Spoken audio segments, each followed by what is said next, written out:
It's late at night when a pregnant woman named Vanessa is brought to the hospital with a hideous wound. The doctors say some kind of wild animal did it and try to keep her alive, only for Vanessa to start giving birth. After an arduous process, a baby boy is born and taken away while Vanessa dies. Many years later, a seductive woman brings a naive man to a giant fridge, only to surprise him with a hidden entrance to an exclusive nightclub. They join the dancing crowd, but soon the man realizes something is weird about this club. Suddenly a few drops of blood fall on his face, and when he looks up, he finds the sprinkler system pouring down blood all over the place because all of the club's patrons turn out to be vampires. The guy tries to escape by crawling on the floor, but he freezes when he sees the clean feet of a guy that makes the party instantly stop. His name is Blade, but the vampires call him Daywalker. He coolly enters the main dance floor and immediately begins a savage slaughter of the creatures, using a combination of martial arts and firearms to pick them off without mercy. His weapons are custom made with silver on the bullets and the blades, which the vampires are weak to.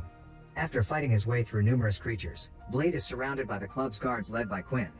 Another fierce battle begins, and this time Blade uses his sword and his blades to kill a bunch of vampires at the same time. Next he goes after Quinn, nailing him to the wall with stakes and setting him alight while sending his regards to Frost.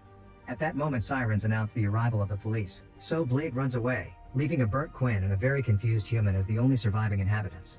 Assuming he's dead, the police take Quinn's crisp remains to the hospital for examination. The doctor chosen for this is Karen, who immediately sees there's something weird about the blood exam and notices the overgrown fangs. During the examination, Quinn shockingly returns to life and feeds on both Karen and her co-worker. However, Blade enters the morgue, having already expected this. He attacks the revived vampire, but Quinn jumps out of the building, landing inside an ambulance before running away. On his way out, Blade sees a bleeding Karen lying on the floor, begging for help. Because the doctor reminds him of his mother, Blade picks Karen up and brings her with him while he jumps to another roof, dodging the bullets from the incoming cops. Blade shoots a few bullets back and helps Karen with her dislocated arm before they run away. By the time they make it to Blade's hideout, Karen is unconscious, and Blade's friend Whistler injects her with a garlic serum to fight off the transformation. If she becomes a vampire, Whistler reminds Blade he must kill her. Meanwhile, in the meeting room of the House of Erebus, the Vampire Shadow Council is holding a meeting. Elder Dragonetti discusses Blade's recent intensified attacks and scolds a young vampire named Frost for his recklessness in running these clubs. It's then revealed that most vampires believe that they should more or less coexist with the humans while maintaining a powerful secret organization like the Mafia, while renegades such as Frost believe they should rule them outright. It is also established that there is some stigma from pureblood vampires, meaning those who are born vampires towards those born human and later turned into vampires. The whole council is pureblood, but Frost isn't, yet he swears he'll destroy their old ways one day.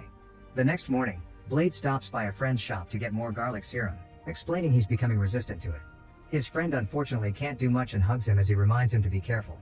Later, Karen wakes up in a strange room and is shocked to see a wall full of weapons, including a sword with a trick handle. When she comes out, she notices Whistler injecting Blade with a special serum, which makes his whole body shake. The duo quickly sees her, and she tries to run away. However, Whistler and Blade immediately block her path and assure her they're allies. Whistler is Blade's mentor and weapons technician. Together they fight against all vampire kind with silver bullets, UV lights, and garlic. They can't go to the police with this because the vampires have bought them off. Now they want her to leave, but first Whistler gives Karen a weapon known as the Vampire Menace so she can protect herself from the vampires that will surely come after her for knowing her secret. Meanwhile, Dragonetti visits Frost to scold him for wasting time and resources researching ancient vampire legends that are probably rubbish, slapping him for it. However, Frost remains unbothered. When she arrives at her building, Karen becomes suspicious of anyone she sees, especially people with weird tattoos on their necks. She finds Officer Krieger waiting in her apartment, and at first he pretends he's here because she left the hospital without leaving a statement. But suddenly he attacks her as he reveals he is a familiar, a human being who serves vampires and after years of service might get rewarded by being turned into a vampire. Blade suddenly shows up, knowing this would happen because he's been using Karen as bait. He beats the cop up and shows Karen the tattoo on the officer's neck before announcing they'll be using him to track down Frost. Then they check Krieger's car and find the truck full of blood bags, so Blade takes out his gun to demand an explanation. Karen stops him before starting chaos in the city, and Krieger gets to run away. Blade decides to wait in a car outside for Krieger to appear again, and Karen announces she's staying with him because she wants to find a cure. When night falls, Krieger comes to pick up his car, and Blade immediately begins chasing him through the city. Eventually they make it to a nightclub managed by vampires, and when they try to get inside, a guard intends to stop them, but Blade simply beats him up.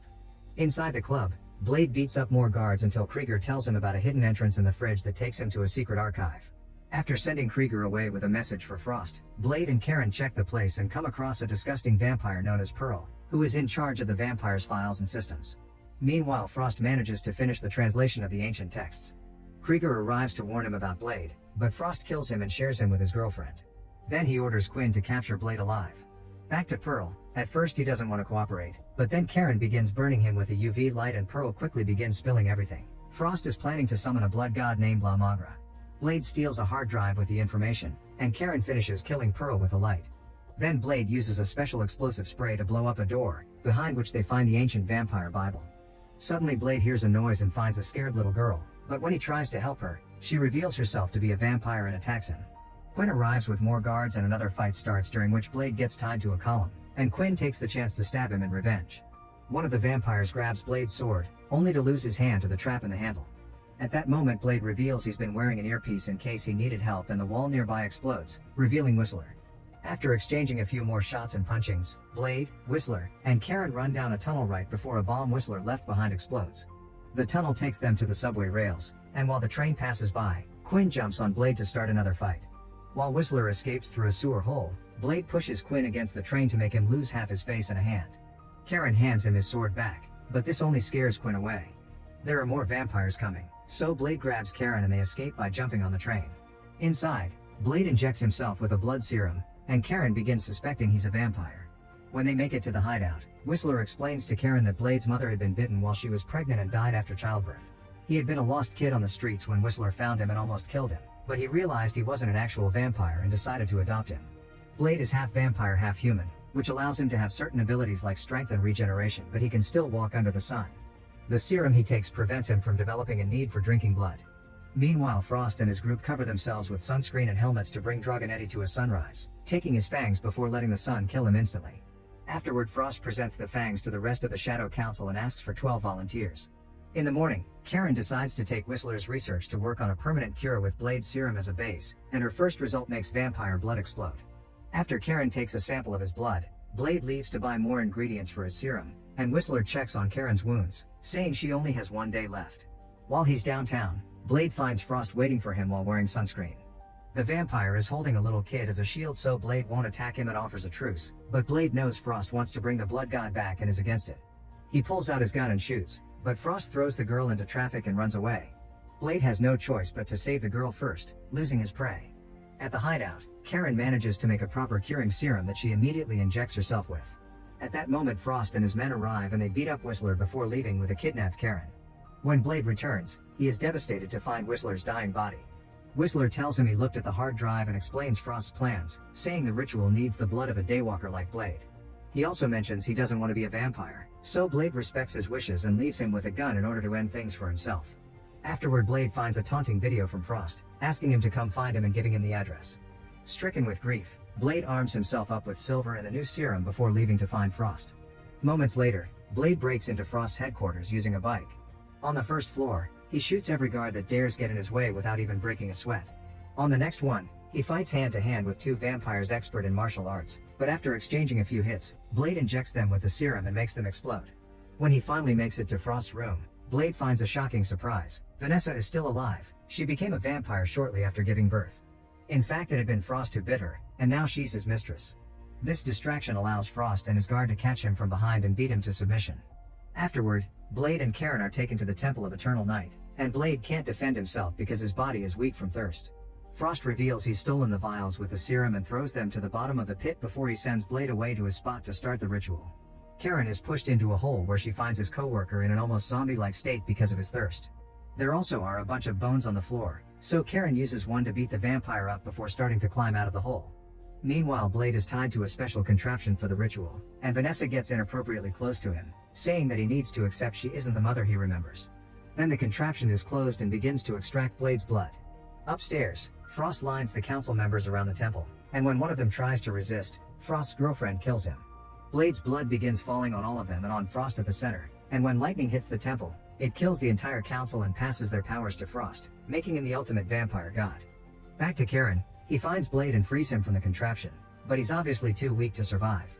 Karen removes her bandage and convinces him to drink her blood, which instantly heals him and leaves him in a berserk state. At that moment, Vanessa arrives and Blade immediately begins fighting her, ignoring her when she tries to sweet-talk him into loving his dear mom and killing her. Afterward, Blade rushes upstairs, and when Quinn tries to stop him, Blade destroys him in seconds.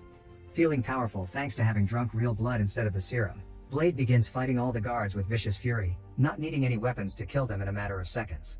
Karen goes after Frost's girlfriend, missing a few shots but remembering to use the vampire menace at the last second to get rid of her. After recovering his sword, Blade fights Frost in a furious sword battle. Blade manages to cut Frost into many pieces, but Frost's new powers allow him to instantly put himself back together. They begin exchanging hits again, but Frost is simply too strong and stabbing him does nothing. At that moment Blade notices the serum that fell earlier and throws his sword to retrieve them. Then he injects Frost with all of them at the same time, causing him to explode. In the end, Blade and Karen escape the temple, and Karen offers Blade her cure. Blade refuses, because curing him of his need for blood would also remove his Daywalker powers and he would be unable to hunt vampires, but he wants to keep protecting the city. Sometime later, Blade appears in Moscow, ready to kill a vampire that is about to attack a woman.